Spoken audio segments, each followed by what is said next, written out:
Hey everybody, welcome to Obscurities and Miniatures, and it's Friday, which means a obscurity in literature. And today we got a nice, big, fat book to take a look through. And this is 45 years of Super Sentai toy history. Okay, some of this stuff I even had going back to the mid 80s, because I want to say it was like 85 around when the Godican stuff was coming out. And I mean, I can recognize some of the stuff like Dingyman and Bio Dragon and Sun Vulcan and stuff like that. Some of these did make their ways to the shores of other countries prior to the big Power Ranger boom. Obviously, post Zoo Ranger, Power Rangers, there's plenty more. But 45 years is just kind of crazy when you think about it. So this is a pretty neat book. We have everything all the way going back to Go Ranger, the very first show, up until Dawn Brothers, which was 2022's show. Because 23 is King Oger. Yeah, it sounds about right. If you're watching this in 2024, I have no idea. So congratulations and welcome from the future. So this is cool. The very first thing you're greeted to, there's no real index as far as I know. Nope, it's just we're jumping straight into the book. I guess there is an index. Huh, okay. Well, the early part of the book is all of the package variations for this stuff. So we can see up here we've got the very original Baribarun. I don't know what these things are. Anyway, the original Jack Q and Go Ranger vehicles, Battle Fever J, and then we get into all the variations. Dino Robo's got 3 different boxes. I don't know why, and they all look the same. That's weird. But this goes on for page after page. I got myself one of these guys, the, what is it called? Bull Taurus. Okay. I'm trying to look through here and read this. Rather than looking at the book, which probably would have been easier, I got this thing for like $5, and it's like, I'd say at least 75% metal back at a KB Toys near my school when there used to be one for like $5. And I think he's sitting in the closet at my parents' house still. But yeah, that's totally random. This is interesting. I remember seeing these years and years ago, 1998, geez. The vinyl figures for Gingaman. Yep. Some of the big super deluxe boxes where you get all of the combining robots in one big set. I don't think that would work with most of the modern day series. Because the modern shows, well, I take that back. Here we have, what is this? Black Ultimate Daiboken. Is that Bokenger? Okay, he's probably got a lot of junk in there. The modern Sentai shows tend to have 1,000,001 different combinations of things included, so we're just page after page, like I said. Then we get to the actual table of contents, everything kind of divided up by decades. The early years, 75 to 90, 90 to 2000, 2001 to 2010, and so on and so forth. So here you can see some of the very original stuff. And what's really neat is we have the illustrations. I now have no idea if that's actually by Ishinomori, because that would have been around the right time. But you have some of the very early vehicles actually. Well, I take that back. Not just the early vehicles. Everything. Every figure, every toy in this book is going to have a illustration that goes along with it. So you have both the design works, you don't have all the extra behind the scenes stuff really, but you do see the designs and you get kind of a bit of what kinds of gimmicks these things have as well. Personally, I always love these old bases with their very sci-fi, late 70s, early 80s Star Wars-like aesthetic. I always wanted Sun Vulcan. I didn't know what the point of these two vehicles were, but I absolutely wanted it. Loved the face here on the Jaguar Vulcan. I always thought that was pretty cool. Never owned one. And I guess that's one of the nice things about a book like this is I don't have to own all these things because, number one, they're going to be pricey, but number two, they're going to be impossible to find everything. The die Jupiter I always thought was kind of crazy. It looked like a giant mountain. It's weird. Bioman. Always wanted Bioman. I actually owned the Godican version of Bio Dragon, which was his spaceship van thing that actually turned into a aircraft carrier. It's kind of different. Bioman was actually pretty simple in regards to most of the Super Sentai stuff at the time. Just 2 vehicles, 2 airplanes, top and bottom combined. Whereas, you know, you have stuff like Dynaman had 3 different vehicles. Sun Vulcan, you have 2. Goggle 5 has 3. I mean, so it was kind of simple and straightforward. It wasn't in the days of everything being overtly complex yet. And again, all the carriers are in here. And every now and then we get some kind of intermissions, I guess, between all of the major stages that show some of the other fun stuff that was coming out. You can see here some of the various... That's what I remember, those Godican releases. Various box designs. And again, so just page after page. I think Live Band was the first one that really had the lion in the chest. Well, besides Daltanius. I should say first Sentai show that had that in there.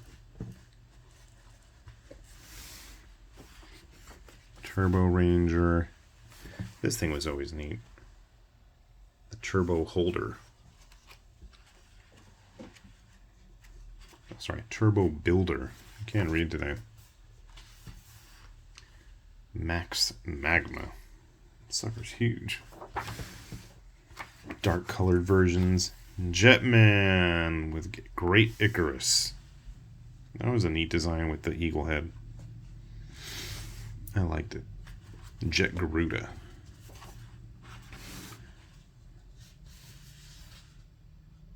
Tetra Boy. Tetra Boy barely showed up in the series, and then they promptly forgot about him. This should look familiar to a lot of people. I actually have the Zoo Ranger DVDs. I've been waiting to watch. Dragon Caesar. Absolutely classic design. Always wanted that. I would have bought the Mighty Morphin Power Rangers one if I'd had the opportunity. I never did. I was tempted on many occasions, but I felt like a schmuck. I was too old at the time, walking into KB Toys. We had a lot of KB Toys in our area. I've always liked the design of Die Ranger stuff with its Chinese Kung Fu aesthetic. The White Tiger. That's one of those shows that eventually I would like to pick up and get a chance to watch, but my son is very anti-Sentai stuff these days and is so gung-ho on Kamen Rider. I've watched the majority of them at this point. Kaku Ranger was probably one of the first that really went all in with just too much stuff. You have all the various robots. You got the Ninja Man robot. They got the giant eagles. Everything that goes together. O Ranger. I like this, the head, and you have to stick the key inside or whatever. Car Ranger. I've always had a soft spot for the figures and designs with the numbers all over them. This looks like Mega Ranger. Gingaman, or Zoo Ranger 2.0. With its animal designs. They had like the fake skins or something, and then they had the robots underneath it, if I remember correctly.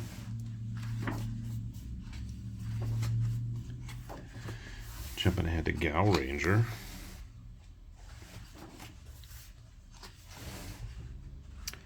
Hurricane Ranger, I remember, I think was the first series I can recall watching as it aired. And there was so much stuff with the Karakuri balls.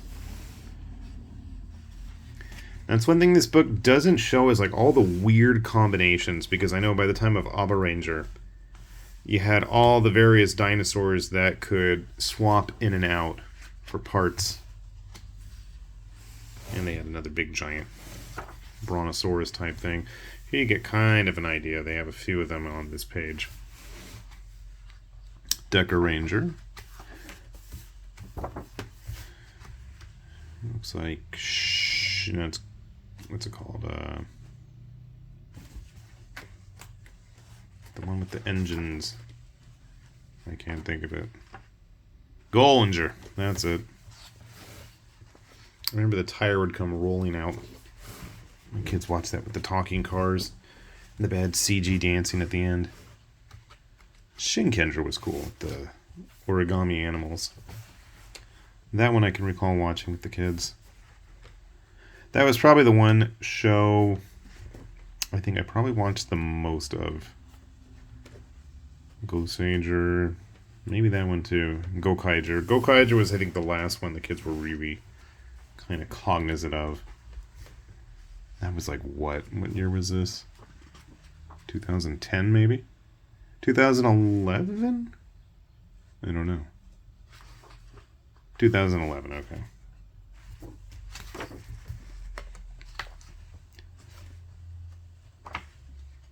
So again, as I said, we've got the designs on every page. I was going to say some of this stuff, you know, the more modern ones kind of look more high-tech, but then you got stuff like Tokyuger, and no, they don't really. Let's see if they have his crotch train anywhere. I liked what I've seen of Tokyuger, but I thought that the main robot looked awful. I think he just looks really goofy. Ninja. There just doesn't look like a whole lot of play value involved with these toys. I could be wrong. And then there was Juonger, which looks like it came out of a Minecraft game. I couldn't blame my kids for not being interested. It just looked too goofy. Almost as goofy as Q Ranger with their space balls. I mean, literally, it's got space balls. That's what those are. The Q-Tama. I don't even know what this one is. I'm like looking at it trying to figure out, this doesn't look familiar to me.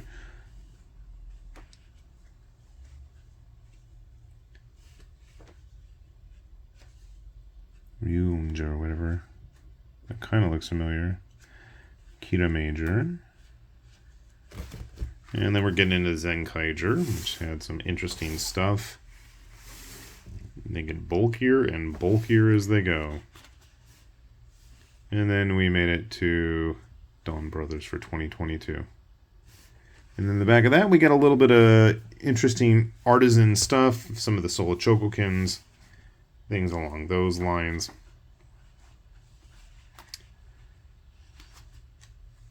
But yeah. Big, fat book from 75 to 2021. That is absolutely crazy. That's all the series.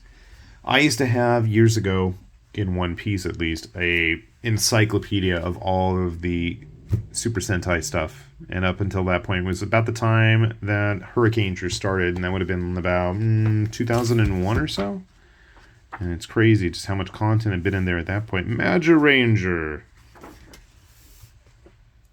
I like Magiranger stuff. The designs look neat. And like the magic wizard's hat head. Anything with dragons I'm pretty down with. Dragons, dinosaurs. It's funny how such earlier series, everything was so kind of simple and generic, and, you know, as time has evolved, everything has gotten way more complex in its designs. But there's definitely some fun reminiscing to be had here, especially if you grew up with any of this stuff, especially if you were like me and always wanted to have some of these things, but could neither afford it or have a place to put it. Having a book like this is quite a nice treat then in that case. Obviously, being a Hobby Japan book, it's going to be kind of hard to get in the States. You're going to have to do some searching around. You know, Amazon Japan is unfortunately quite expensive these days. I always suggest checking out stuff like Bai and what's it called? Minikari sometimes, if you can get some of their coupons, which they have every now and then, and get it shipped to your country of choice. It might be a little bit easier than ordering directly, but who knows, maybe you'll get lucky, right? So, with that said then, this has been High Lord Tamberlane with Obscurities and Miniatures, saying thanks for watching, and we will See you back here soon. Bye-bye.